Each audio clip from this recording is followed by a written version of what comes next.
Currently, I can. Awesome. Yeah. Okay.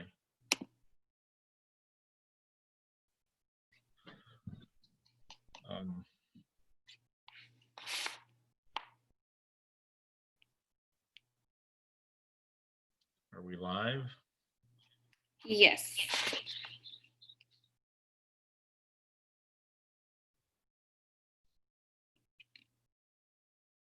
So you can go ahead and start whenever you're ready.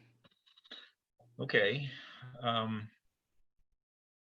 Well, good afternoon, everyone. My name's Chris Hughes. I'm with SCORE. We're going to have a brief presentation of what we consider the fundamentals of starting and running in a business, and then have a panel discussion with questions from the audience. So let me first introduce our panel. Larry Hobbs is about to join us pretty soon. He's a human resources expert and been in that field for more than 30 years. Tiffany Johnson, say hello, Tiffany. Has been a business owner and is an expert in the healthcare industry. Steve Jones, who's a marketing expert with C-suite experience with major companies and doing marketing and promotion. John Millice, who's also here, is a CPA, has expertise certainly in the accounting and finance and tax world. I'm Chris Hughes. I've got some experience in the manufacturing world and in management. And Chris Seiss may join us a little bit later, who's an expert in technology. So the presentation that I'm going to give about the fundamentals of starting and running a business is generally a day-long sort of thing, but we're going to condense it into about 15 minutes for everybody, and then give an opportunity to have questions. I don't know whether the audience is aware of the fact that this is going to be recorded, so there is the possibility of seeing this, excuse me, on a more well, I have more time to go through it. But anyway, let me just give you a bit of news about SCORE. SCORE is a nationwide organization. We are, as the banner behind me would suggest, a resource partner with the Small Business Administration, the SBA. But we are an all-volunteer organization. There's more than 300 chapters, more than 11,000 volunteers. We do educational promotion or seminars and webinars for folks, and we do mentoring and counseling. So why would you engage us? Well, there is, as we introduce the panel, all of which are members of the San Antonio SCORE chapter, have a lot of experience. And I don't know about the rest of them, but I've made my share of mistakes that I can share and maybe help people avoid the ones that we have made. But so there's a lot of experience and expertise in the organization. We'd encourage you to visit us at sanantonio.score.org. So what we consider the fundamentals of starting and owning a business have to do with personal factors, what opportunities there are, how you're going to define yourself from a mission and marketing standpoint, what kind of an organization and support you need, what are the requirements and sources of capital that you're going to have, excuse me, in running a business and operating a business. Cash flow, which is one of the most, if not the most important thing in running a business, and we'll talk about that a little bit later, and business plans, which we're pretty big on having business plans. So some of the questions to ask yourself, excuse me, when you're starting a business is whether you're a self-starter. And if you're considering starting a business, that's probably an indication that maybe you are. Some people go into business thinking they want to be their own boss, and I don't want to have to work for somebody else, but believe me, you'll always have a boss. And especially if you have your own business, you'll have plenty of them. So you need to have a strong work ethic. You need to have a positive attitude about things, because not everything's going to be rosy. You need to be responsible, organized. You need to have decent health, frankly, because it is a stressful sort of occupation to have your own business. And you need a support organization. And probably one of the most important things really is to be humble enough to be able to ask for help and advice. And that's one of the things that we at SCORE do. So we think it's essential to focus the management on the results. some would argue the process, and if you do the process right, you'll get the good results as well. But you need to also consider management for growth and for change. I don't think anybody could have predicted the business climate that we're in today with the with the pandemic. But for most things, you need to anticipate there will be changes, and there will be some things that you cannot anticipate and need to be fleet of feet, shall we say. You need to keep your head about you, and you need to use your time well, because owning a business and operating a business is a full-time job. And you need to build on the strengths of the people that you have around you. And as I said before, seeking other opinions, I don't think you can do that too frequently.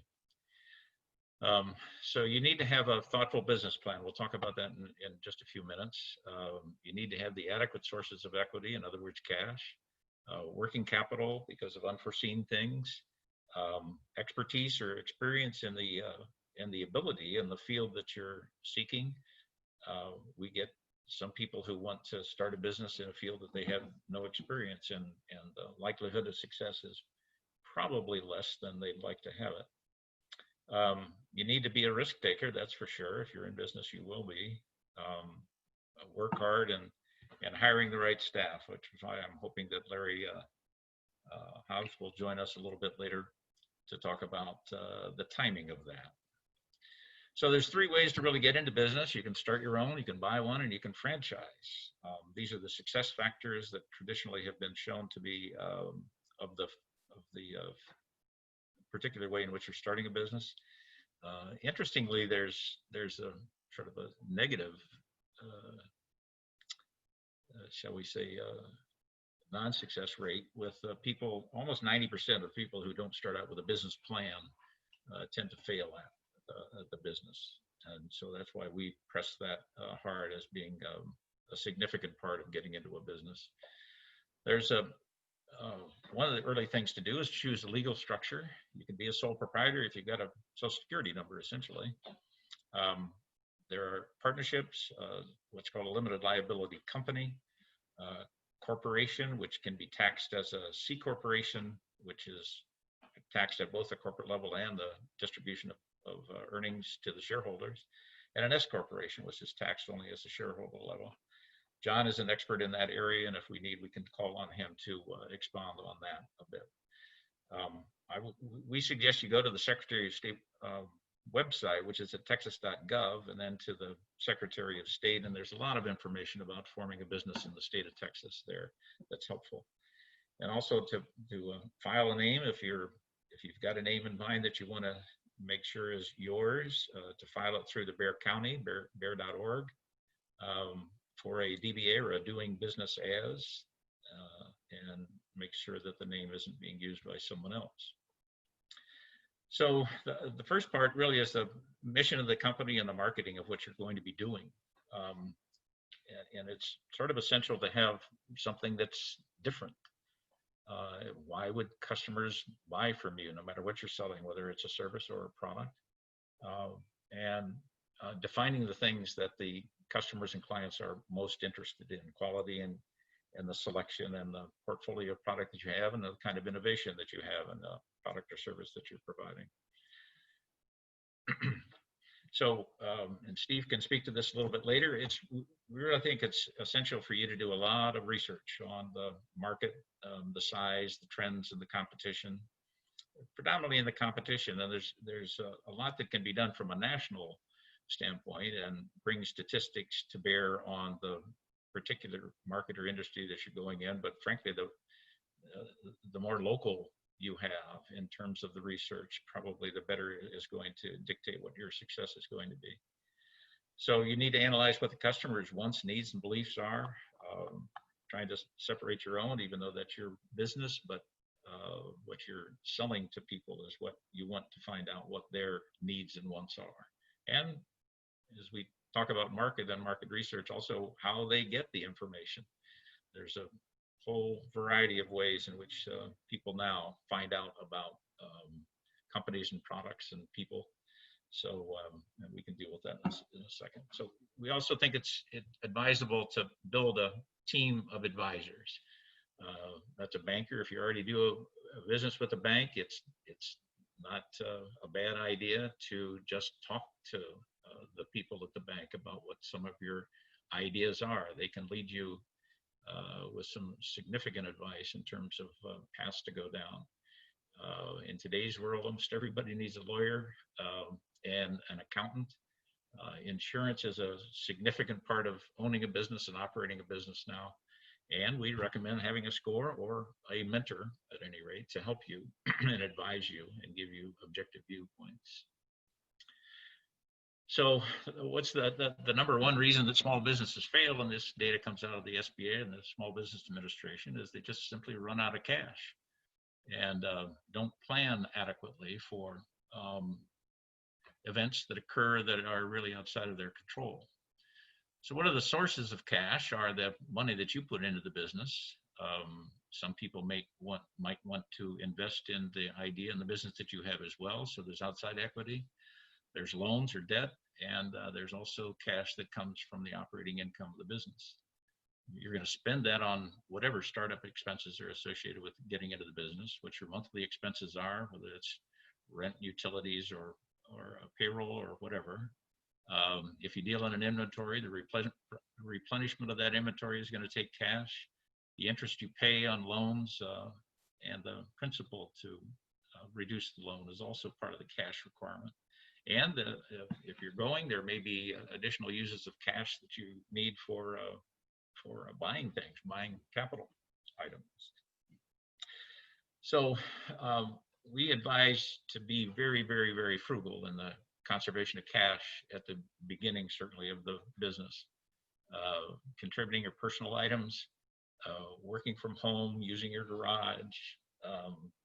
Many people get enamored with new because they're in a new business, but really you need to be more concerned about the conservation of cash at the beginning until you've established yourself, really. Lease instead of building it out, and even if you're having a build out of at least have the lessor pay for that build out, and negotiate, no matter what, negotiate on free rent if you can. So the other element of starting a business and operating a business effectively is to establish procedures. We think it's important to have a separate bank account for the business, and you really need to separate the sales tax receipts that are coming in spite of the fact that maybe cash, it's really not yours, it's not the business, it's owed to the government and really needs to be separated from the cash that you use in the business.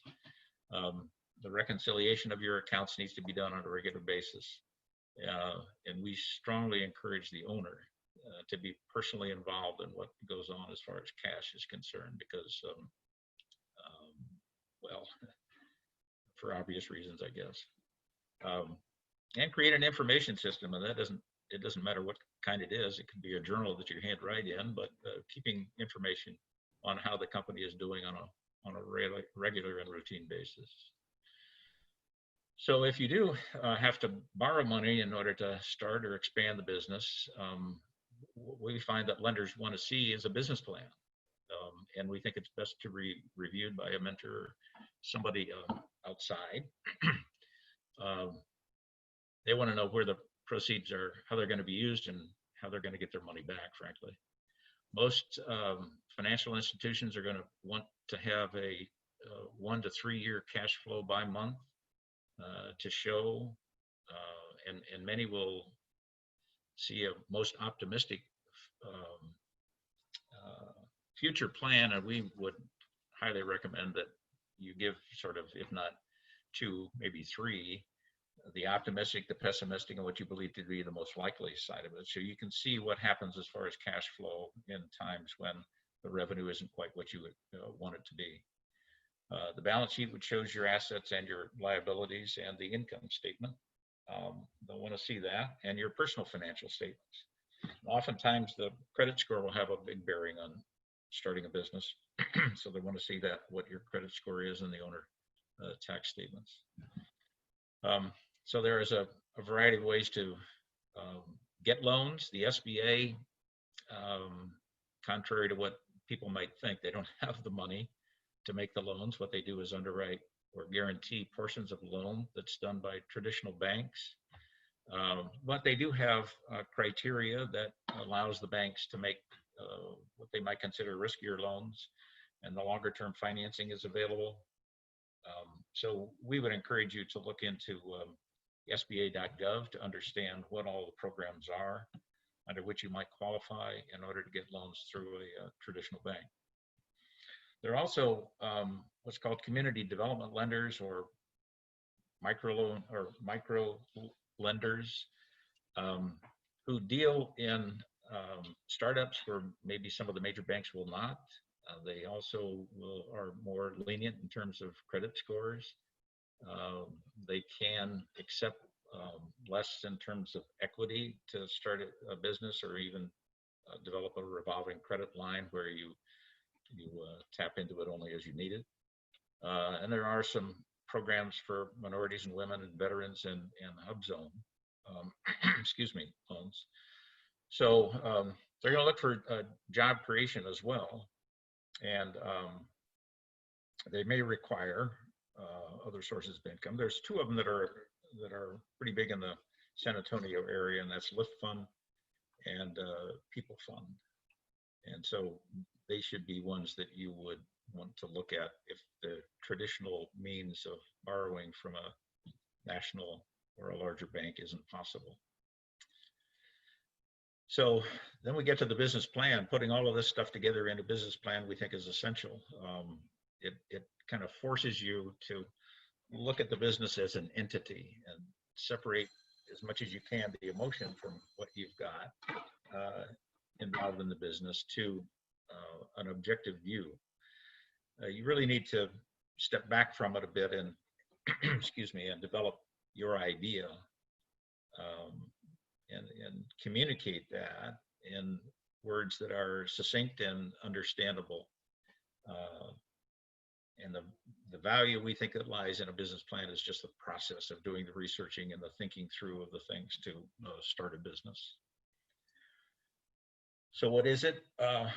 We think it's a roadmap, really, of what's going to happen over the next year, and even for longer than that in terms of the life of the business.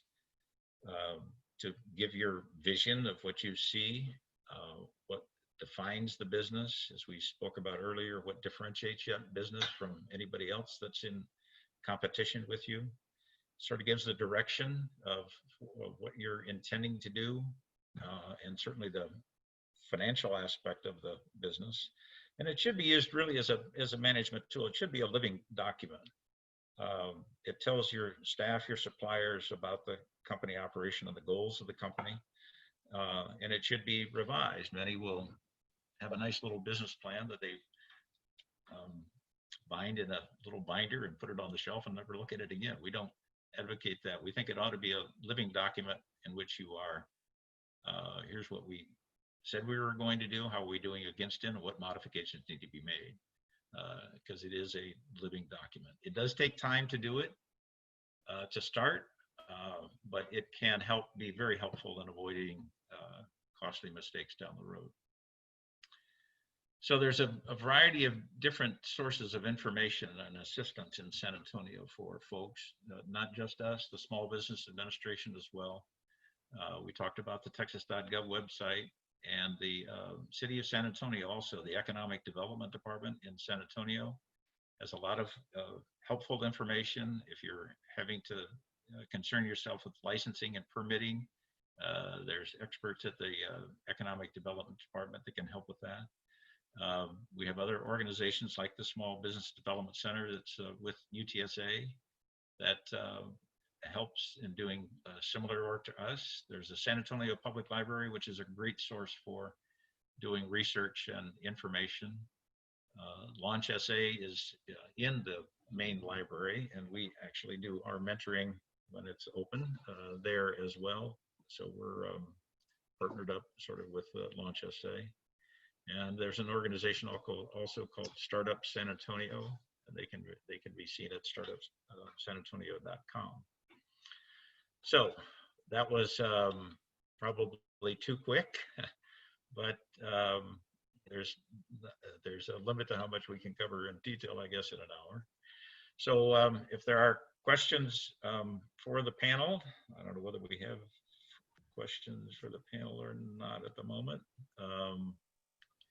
but I'll turn this back over to our panel. And if there are some questions, Larry has joined us.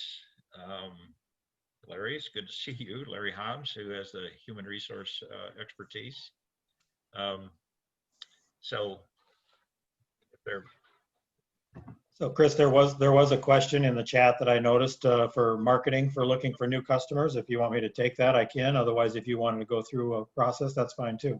I would love you to take that, Steve. Go ahead. Okay. So yeah, someone I noticed in there said, are there tips on getting new customers? And this was specifically for a software engineering company.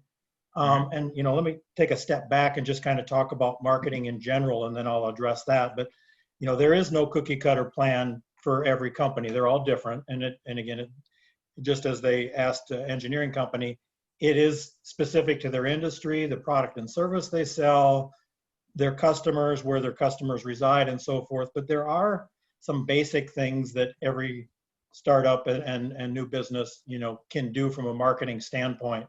And then they'll be tailored to, what we learn about where they acquire customers today. But some of those basic, and all the SCORE mentors can help you with that. That's what we're here for. We can guide you on your marketing. I'm brought into a lot of co-mentoring sessions with clients if they want to talk a little bit more detailed. I've tested everything under the sun several times and failed and succeeded. And so I know a lot of those things that do work and don't work. But it doesn't mean you don't try them again. But some of the basics that you'll start with, you may or may not know this, but the Amazons and the Geicos of the world, they're big, and just like even small businesses in our community, their biggest source of business and new business comes from referrals and word of mouth. And that's really where you need to start, because that's where you learn where your best customers are, how do you reach them, and then use them as testimonials and referrals.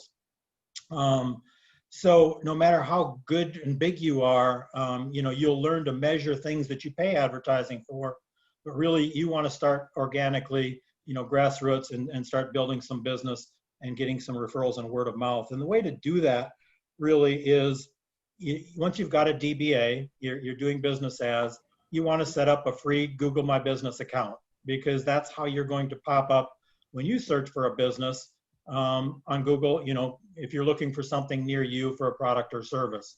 But it's also going to give you the opportunity to get reviews from your existing customers that are going to put out there. And eventually the Google algorithm will pop you up in that top search as you get reviews and people are looking at you. So that's the most important first thing, and it's free. But the other thing that adds to that is you need a basic website, because it establishes you as a business. You don't need to build, all the glitz and glamour, right up front, because it's not build it and they will come. You need the basics about you, what your products and services are, what's your value proposition, why are you different, but then also a place for testimonials and reviews that you will load from your Google My Business. And once you attach that link to your Google My Business, it authenticates you even more as an established business that they'd be comfortable to do business with. And then the next basic thing to be able to start, growing your word of mouth and referrals is, come up with your sell sheet. And maybe it's just a one page or a bifold that you can hand out or even email to potential customers. But it gets back to the business plan and why are you in business? What differentiates you? Why should they buy from you? And what you have to offer, but then also a call to action. How do they reach you? How do they buy from you?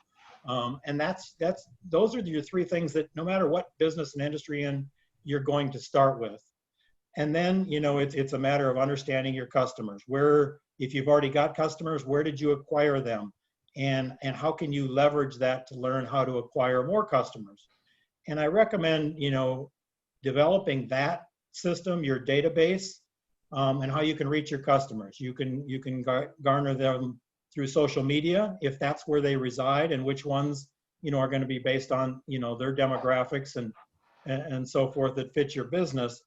But the most important thing is is to not keep them in that channel, but really build a database and get them to sign up with you, either to subscribe and develop a way that you can communicate with them directly, because you don't own that social channel and you don't even know if your posts are getting viewed by those customers when you post them. So it's not just because you're out there that you should be able to get all of those customers. But it's at that point then you can look at starting to advertise either with Google or with some of the social platforms to learn. But the first thing is to get a baseline of what you can garner off of your existing business.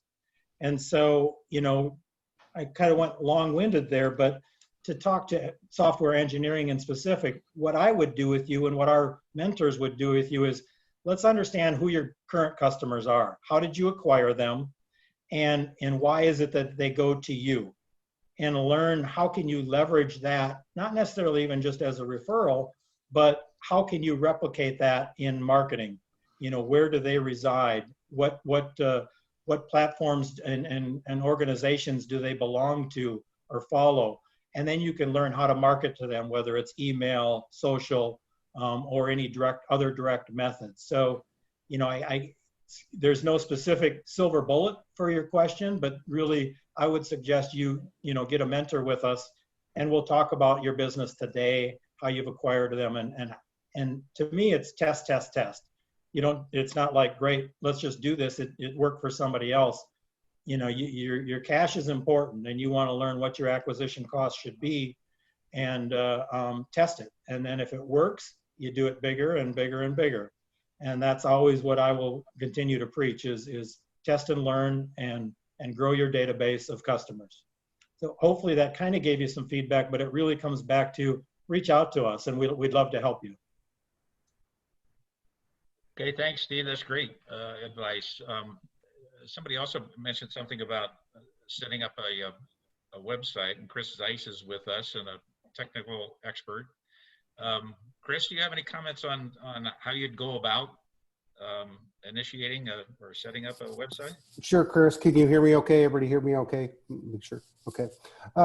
Well, it's different. We'll just say that times have changed a little bit. I recommend, if you're not familiar with it, try to find a nephew or a family member or a close friend, or even anybody that you know that's familiar with it to help you out enough to get you started. But you can always go to one of the main cloud providers.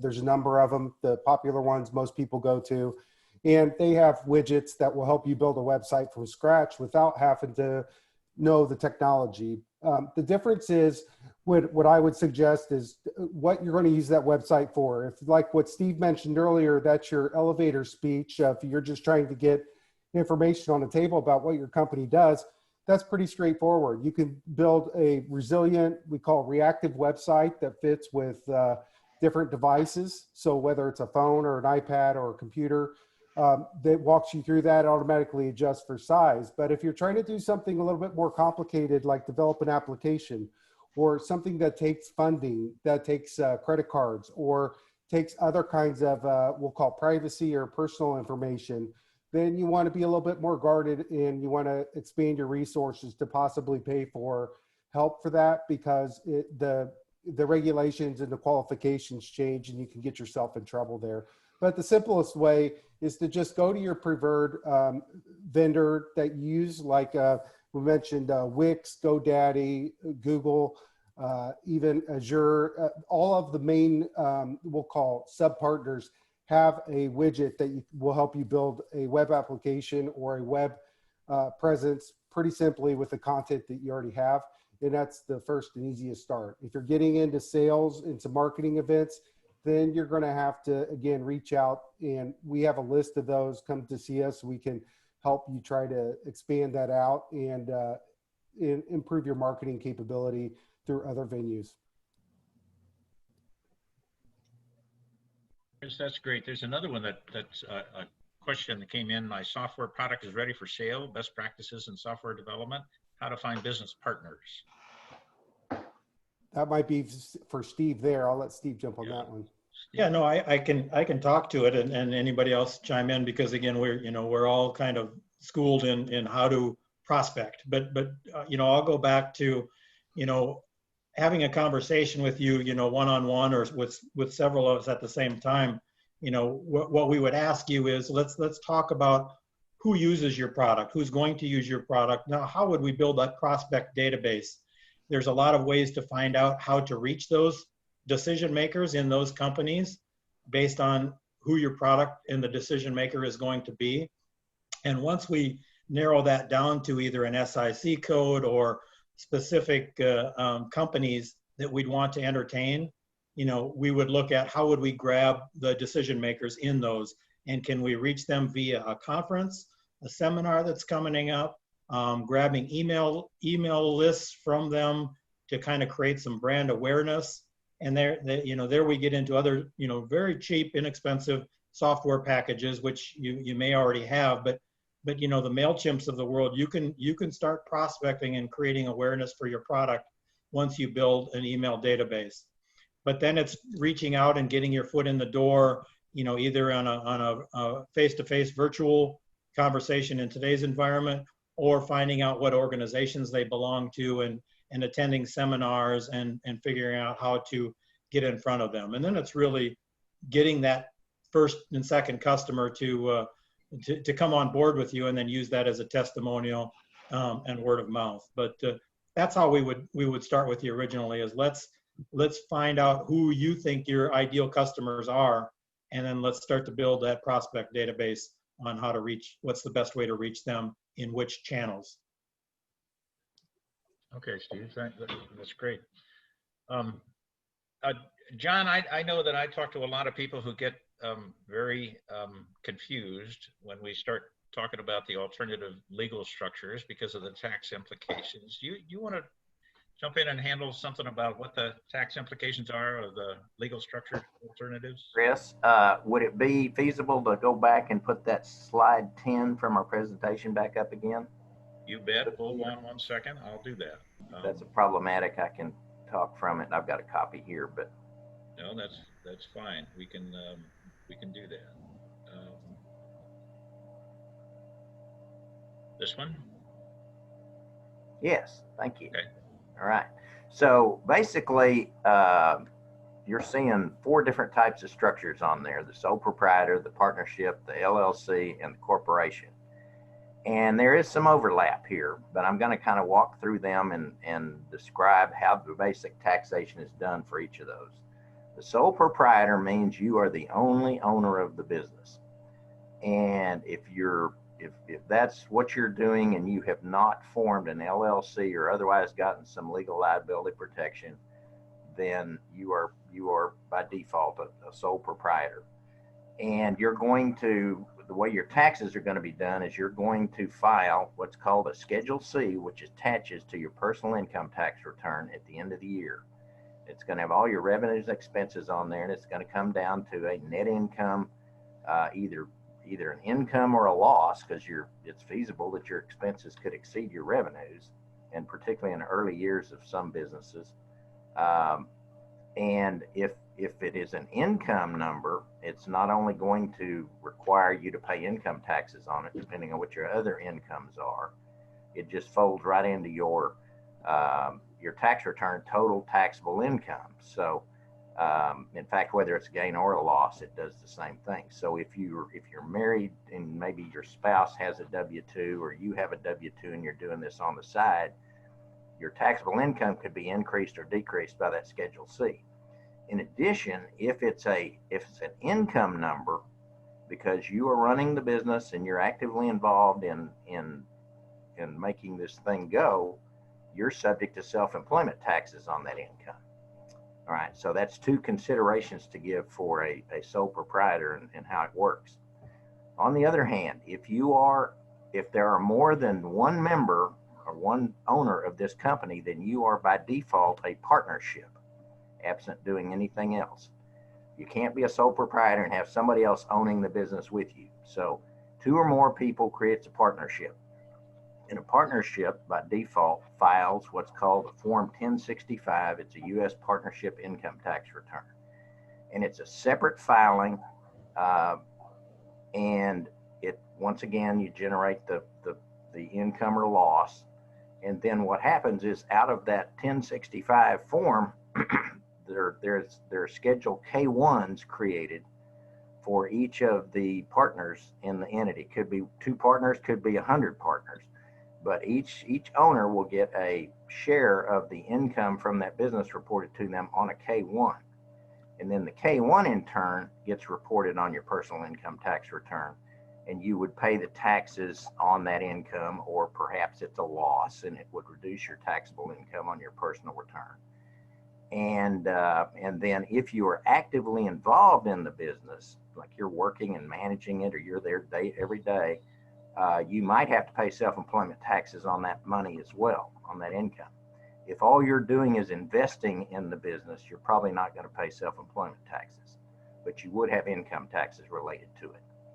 Okay, then we talk about the LLC, the limited liability company, and this is a specialized legal entity that was created by the states back in the early 90s, and it's like a partnership. Well, it has a lot of the aspects of a corporation, but it provides for partnership tax treatment of the entity or the members in the LLC. And so it's a little bit like a partnership return. Well, actually, it could be any of 3 different ways that an LLC gets taxed. If you are a single member LLC, you are the only owner, then you could default and go back up to a sole proprietor for the income from this thing, and you just report that income on a Schedule C. If you are a 2 or more member LLC, then you have the option of filing either a partnership return for it, or you could elect what's called S corporation status, which is shown down below the corporation there on this slide. And then you would, depending on whether you made that S corporation election, if you did make that election, you'd file what's called an 1120S form. It's a subchapter S corporate income tax return. And it would be kind of like the partnership return in that you get a K1 from that return. Each partner would that reports their share of the income, and then they would include that on their personal income tax returns. If you haven't made the S corp election, then you'd file a partnership return, and we'd revert back to what we talked about there. Form 1065 partnership return, K1s to all the partners. And here again, it depends on your active involvement in the business as to whether you would also have to pay self-employment taxes on the earnings or on the earnings from the business. And then the last one is the C Corp, which for small businesses, we just don't recommend doing that. There's a lot of extra activities and things that have to be done, and the benefits, the downside is it says there, first of all, the C Corp pays taxes on the earnings. Okay, you can't get losses carried over to the individuals that own the stock. And if you do make money and then you distribute those earnings to the shareholders, those are dividends, and they get taxed again to the individuals. So it's really not an attractive small business tool for the most part. There can be exceptions, but for the most part, we stay away from there. So did that help? Okay, yeah, John, that's great. Thank you. Raised some more questions, but anyway, okay. No, that's great. All right. Thank you. One of the other concerns that people who are starting a business and even growing a business is people and the addition of employees. Larry, you want to try to explain to people the difference between a contractor and an employee, and what do you think about the timing of when you start to hire people? You're muted though, Larry. Larry? Can you unmute? You're muted. I found that most people, when they start a business, the first person they hire is either a friend or a relative. Their spouse, their brother, their neighbor, or their best buddy. And they treat those people a little differently than they do people that they interview and hire off the street. And as the business begins to grow, there's a few things you need to consider.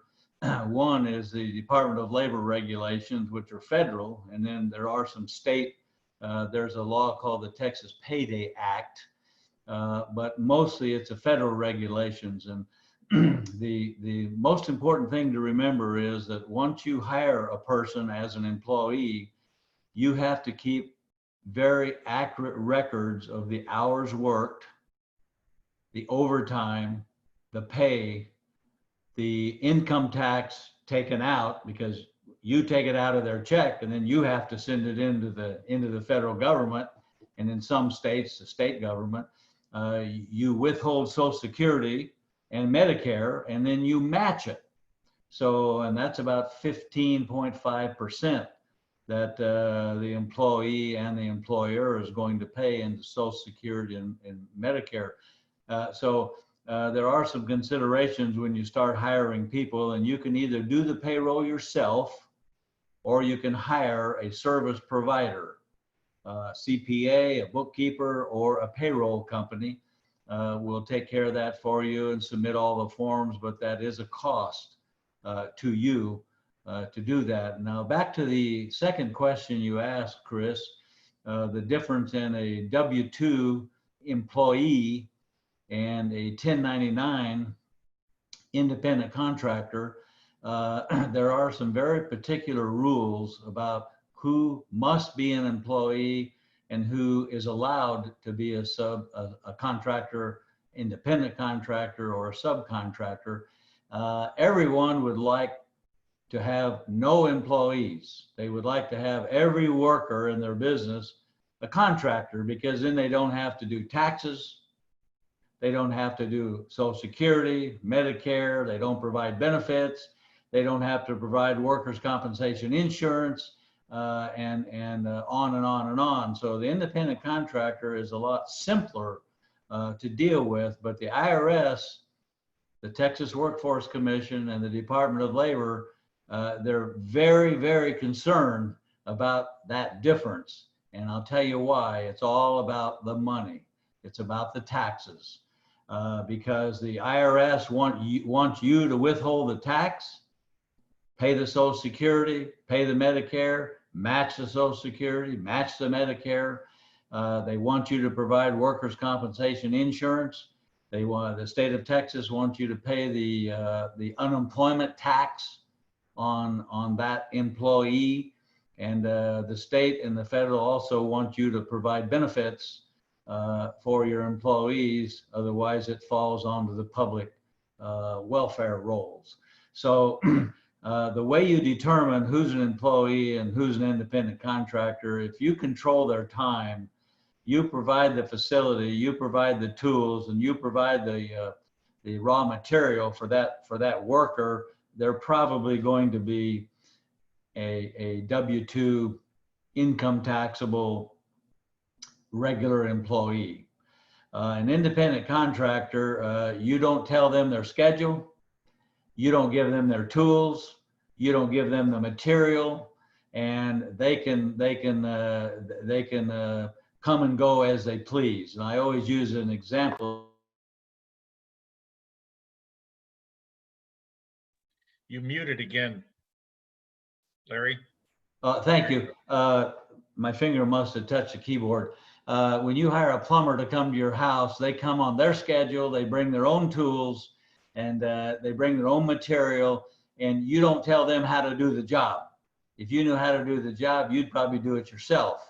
But they come as an independent contractor, and they have a lot of other employers or other places of business that they serve. So it's very important for you to make sure that you hire your employees as employees, and that independent contractors are truly independent contractors. Okay, Larry, thank you. Thank you very much. We've got your name. It says John Millice and John Mill. Oh, we came in as a chapter admin. That's why. Tiffany, Tiffany happens to be the vice chair of our chapter in San Antonio. Relatively, I guess, sort of new to SCORE, but tell us about your experience and what benefit you see SCORE can provide to people, Tiffany. Oh, thank you, Chris. About 3 years ago, I was looking at starting a business, I didn't know where to start, who to talk to, how to get funding. I didn't know really anything other than I had an idea and I wanted to implement it and be my own boss. So my friend introduced me to SCORE, and I met with my mentor to help me with my business plan. And my mentor is actually Chris Zeiss, who's on this call. So he was able to help me with my business plan and actually planted the seed of becoming a SCORE volunteer. But as I was considering it, I checked out the score.org website, and I noticed that there was a plethora of webinars and other things that caught my interest with financial templates, business plan templates. There were multiple webinars about just different things in business, how to be a leader, how to be a better business owner, how to schedule certain things, networking, marketing, just anything you can think of. So every Tuesday, every Thursday, I was on that 12 o'clock call watching whatever webinar was going on at the time, even if it was regarding like government contracting, something that I may consider later, but I wanted to learn more about now. So, so kind of fast forwarding, I decided that yes, it is time. I'm in a position to be able to give back to my community. And so, Chris, what I did was I contacted SCORE and I said, I'm interested in being a workshop presenter because that's how much time I had available at the time. And so I met with Larry, who is also on this call, and presented a couple of workshops here in the San Antonio community. Then from that point, I progressed into becoming a mentor and am giving back to many clients all over the country, being able to provide that mentorship for them. And then from there, I stepped up into the vice chair of our San Antonio chapter. So it has been a great journey over the last 3 years, but I humbly believe that without SCORE, I would not have been in a position to be able to give back to my community. So if you are a business owner or if you're looking to start your business, definitely have that seed planted, because once you get in that position to give back to the community and give back to others, as SCORE is going to be able to give back to you, we are always looking for volunteers.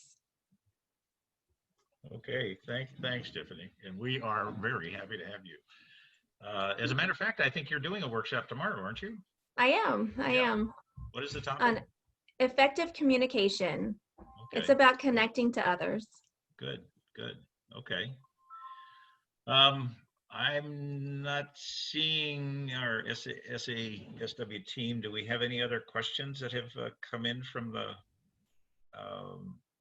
attendees, the participants? No, there are not any other questions. Okay. I'm sorry, you say you do or don't? There are not. No, sir. There are no more. Okay. Anybody else have some thoughts that over the course of this conversation that they want to present?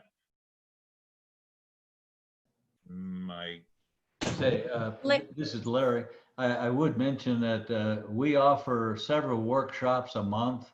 They used to be in real time, face-to-face presenters, but now they're all virtual on Zoom.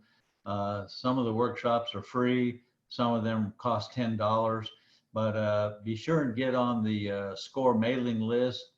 And so you'll see the workshops. We have 3 scheduled in October and 3 in November and 2 more in December. And it's a variety of subjects. And each workshop lasts an hour, and it's well worth the $10 to anybody who is trying to start a business or grow their business. Do you all have the information for tomorrow's event? Yeah, Larry and Tiffany, there was a distribution of the workshop for tomorrow, right? Where is it being conducted? It is virtual as well? Okay. It is virtual. Larry, how would they sign up for the workshop tomorrow? Well, the person that's coordinating this will have access to the participants on this call today. If you can capture their email address, I can send you the flyer announcement about tomorrow's workshop, and then you could distribute that to the participants in today's workshop, in today's panel discussion. If y'all are interested, I was gonna say they can also find them on sanantonio.score.org. The very front page has a find a workshop button down at the bottom, and Tiffany's workshop is listed right there. You can click on that link and sign up for it. Okay, Steve, you had something? No, I just wanted to say, I think this was great, and it's really, with all the expertise that on the panel here, it's obvious that, you know, if you've got a question to help you delve into your business, you know, we've got the resources to help you, and look forward to helping you grow your business. So thank you for the time. Yeah. We have a few more minutes if somebody wants to open your chat box and type in a question. We still have a few minutes to answer those questions.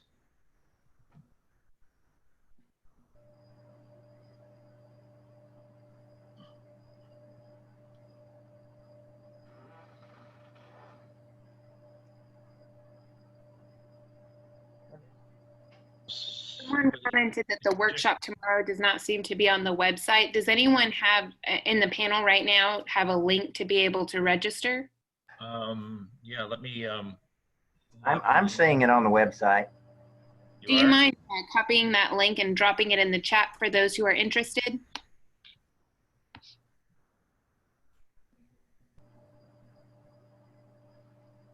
Sure. Well, you can't do it. Can't do it. While that's happening, Chris, could you pull up that slide 10, if you don't mind again? I'd like to make just additional comments on what John had mentioned. Sure, you bet. On the same slide? Same slide, Okay, sure. Yeah, hold on. While you're doing that, someone just commented in chat, you know, they're slightly outside of San Antonio.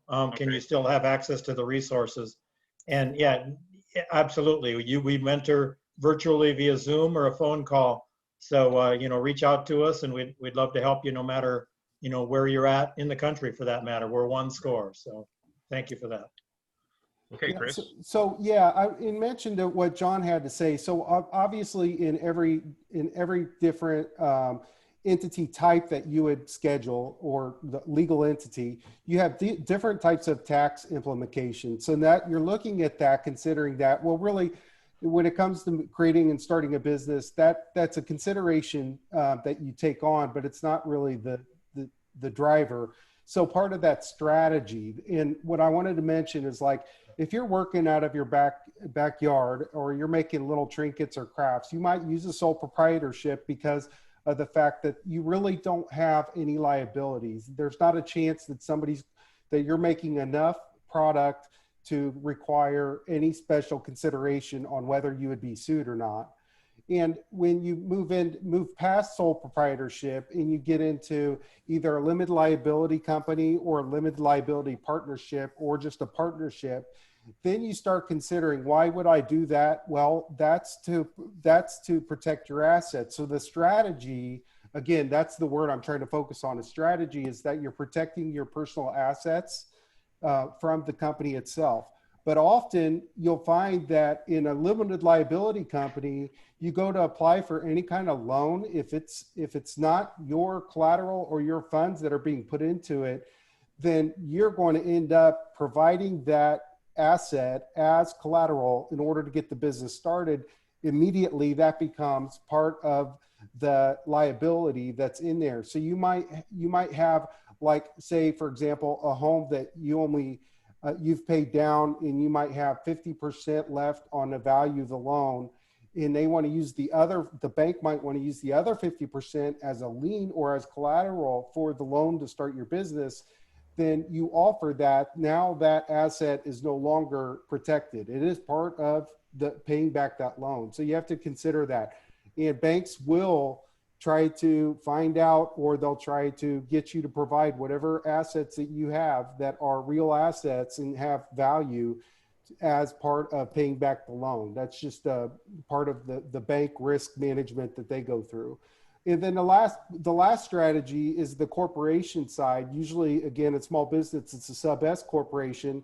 And that strategy itself is used for if you want to find partners or if you want to find talent. Say, for example, you have some extreme talent, we'll say employees out there, and the only way to get them to come on board is not only giving them a salary, is maybe giving them a piece of the action.